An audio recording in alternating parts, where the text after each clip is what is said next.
位确诊的话，要吃什么营养制剂来预防感染呢？确诊后要赶快补充什么才能预防中重症呢？新冠病毒会躲避人体免疫系统，这要怎么办呢？最近很多人会问我，疫情之下我是怎么自保的呢？今天我就来分享我的自保策略与大家问过的问题。确诊前后营养制剂这样吃 Part 1。观众朋友们，大家好，我是 Dr. Lin。新冠病毒真的是很让人困扰，老实说，我也很不希望被感染，所以我很努力的尽量让自己处在免疫力的金字塔顶端。因为最新一项美国退伍军人研究发现，注射新冠疫苗的人在感染痊愈之后，还是无法避免长新冠的症状，也就是说，连疫苗都无法抵挡长新冠的后遗症发生，这真的很令人担心。而唯有先了解这中间的逻辑，你我才有办法从病毒手中拿回健康的主导权。在开始分享我的自保方式之前，让我先来简单的讲解为何新冠病毒会这么难搞。人体两大免疫军队，先天免疫与后天免疫。首先，人体的免疫系统分成两道防线，第一道呢叫做先天免疫军队，第二道叫做后天免疫军队。先天免疫军队就像是城堡外围的护城河，它是第一道防线。这些免疫细胞主要是驻扎在人体的肠道黏膜、口腔黏膜和呼吸道黏膜，也就是所谓的 mucosa associated lymphoid tissue。这个护城河军队呢，是看到谁来都会格杀勿论的，也就是说，它是属于没有特异性的防御机制 （non-specific defense）。而第二道免疫军团就叫做后天免疫，它像是住在城堡里的保镖，它最擅长的就是发射精准的飞镖，也就是能够辨别病毒的抗体，而这就是有特异性的防御机制 （specific defense）。所以现在一直被强调的疫苗与自然感染后产生的抗体，其实是人体的第二道免疫防线。病毒需要先打败第一道防线的先天免疫军队，才会遇到第二道后天免疫军队。这个时候，抗体也就是那个飞镖才能够派上用场。但是现在科学家遇到的问题是，新冠病毒很会上演木马屠城记，它很会借由突变来闪躲人体免疫系统，也就是所谓的免疫逃脱 （immune evasion）。因此，我们最好是能够加强护城河的先天免疫军队，在第一道防线的时候就斩首新冠病毒，不要让它进到我们的体内。所以，加强非特异性的先天免疫力是非常重要的事。另外，研究人员也建议，由于病毒通常不好杀，抗病毒 antiviral 的策略应该是要用多标靶鸡尾酒的方式，从多个管道来防堵病毒。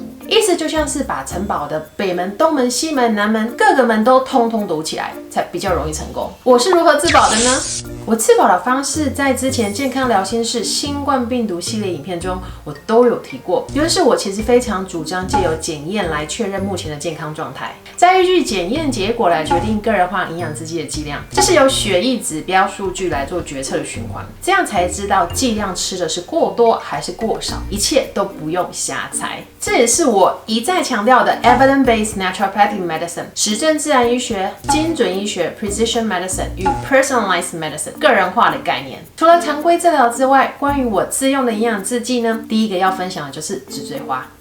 紫锥花。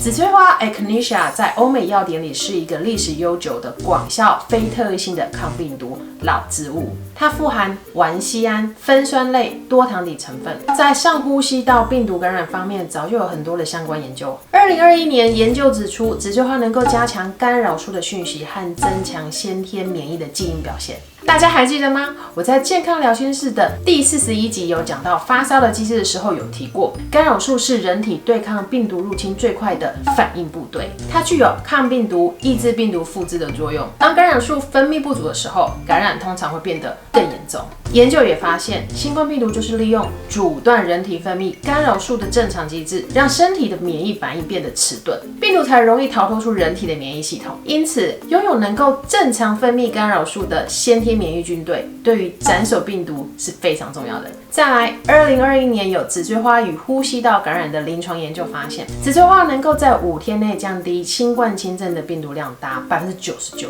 相较于对照组则需要花8天病毒量才能降低。研究人员认为，降低病毒量是很重要的，尤其是无症状者依然会有 viral shedding 散播病毒的状况，所以唯有把病毒量降下来，才能阻挡病毒的传播与降低重复感染的人数。这个研究的试验者们同时也有使用其他药物，虽然紫锥花组的试验者慢性病来的比对照组多，但是数据显示紫锥花组的药物需求量比对照组少。紫锥花组的住院率也比较低。最后，研究人员总结，紫锥花对现有的抗新冠治疗，包含疫苗，可能会是很好的 add-on 支持疗法来降低病毒量。这一切也期待日后有更多的临床实验来再次确认。最后顺带一提，由于有不同品种的紫锥花，以上这2个研究使用的是 Echinacea purpura。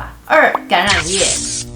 在提到下一个营养制剂之前，我们先来了解何谓共同感染 co-infection。多个研究都指出，新冠病毒感染的时候容易发生共同感染，也就是同时有其他具有抗药性的细菌和霉菌感染发生，让免疫力更低下，因此更容易走向中重症与提高致死率。研究发现，感染新冠病毒的同时，还有可能感染其他12种病毒、7种霉菌和另外7种细菌。这其中包含大家常听到的流感病毒、呼吸道融合病毒、肺炎链球菌、梅浆菌、白色念珠菌等等。巴西的研究也发现，有共同感染的新冠患者，死亡率是没有共同感染者的2.5倍。因此，有时候患者不是因为新冠病毒而致死，而是因为这些共同感染的额外病菌引发免疫大发炎而致命。其实正常人身上本来就会有以上这些少量的细菌和霉菌，俗称刺激性病原菌，它们会趁人体免疫力低下的时候引发感染。因此，平常的时候抑制它们过度增生，避免有长期的慢性感染是非常重要的一件事。在理解何谓共同感染之后，那我们就来聊聊橄榄叶。橄榄叶是欧美常用的一种药用植物，橄榄具有不易被细菌、病毒、寄生虫等有害微生物所感染伤害的特性，而橄榄叶富含多酚物质，像是橄榄带、洋橄榄内酯酸、洋橄榄内酯钙，这些感染多酚被发现能够广泛的抑制不同种的病原菌，像是葡萄球菌、肺炎球菌、绿脓杆菌、大肠杆菌、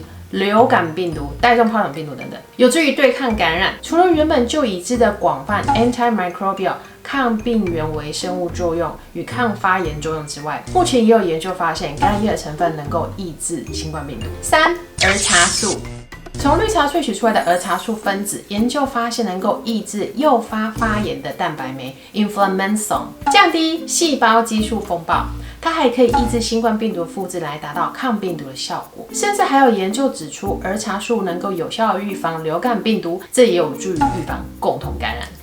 维生素 A。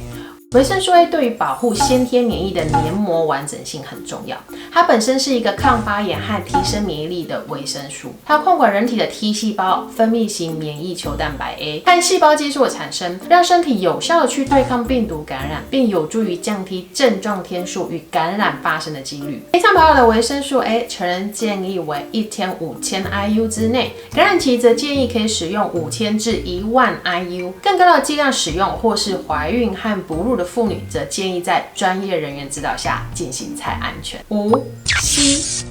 硒 Selenium 是一种微量元素，它具有抗血栓、抗发炎、提升免疫的功能。之前有不少研究证实，当人体缺乏硒的时候 ，RNA 病毒就越容易突变。2021年的一篇 Systemic Review 研究分析指出，硒缺乏的人感染新冠后越容易中重症，而且新冠患者体内的硒相对于一般健康人也比较低。目前硒有被列入新冠重症患者的营养支持增剂治疗，用来降低体内的发炎风暴。因此，除了维生素 D 之外，硒其实应该也要被关注才对。另外一提，硒有不同的来源，天然酵母来源的硒，由于是跟氨基酸分子结合在一起，因此吸收率会比一般化学合成硒更佳。成人硒的建议量一天为100至200微克，吃单方还是复方好呢？有粉丝朋友问到，营养制剂要吃单方还是复方比较好呢？我的回答是，单方很好，但复方会更好。因为研究发现，新冠病毒真的很会免疫逃脱，所以最好的抗病毒策略就是用多标靶鸡尾酒疗法的概念。因为不同的营养素可以作用在不同的标靶位置来抑制病毒的扩散，从多标靶机制去防堵病毒，发挥1+1大于2的效果，这就是营养素之间的协同作用 （synergic effect）。白话的意思就是用撒下天罗地网的方式，从不同的管道来阻挡病毒。顺便跟大家分享，以上今天提到的这些营养素，我常常也会把它们倒入水中，用来漱口，让口腔和咽喉黏膜被这些成分覆盖。这是一种特别的使用方式，供大家参考。今天提到的这些营养制剂与医学逻辑，希望对大家有所帮助。其实这些营养素不是只有新冠感染可以用，其他感染也可以使用，因为它是广效性 broad spectrum 与非特异性 non-specific defense 的概念。最后，我要再次提醒大家，如果你打完疫苗或已经染疫过，代表你已经有了抗体，你已经锻炼了后天免疫军团。那你现在应该要回过头来强化第一道免疫军团——先天免疫，锻炼斩首病毒的能力，让自己处在免疫力金字塔顶端，来预防日后的感染。本质目的是协助大家降低病毒量，减缓感染的成长曲线，协助轻症快速康复，减少演变成重症症。唯有这样才能避免医疗崩坏。我们不只是要防重症，而是最好不要感染或反复感染。有时现在又来了一个猴痘病毒，在未来日子里真的还不知道会冒出什么新的病毒来，所以请大家务必武装好自己的非特异性抗病毒的第一线护城河——先天免疫，让我们做好防御，自我清零，与健康共存。欢迎你将这部影片分享给需要的朋友们，也别忘了订阅、按赞跟分享哦。健康聊心事，我们下次见。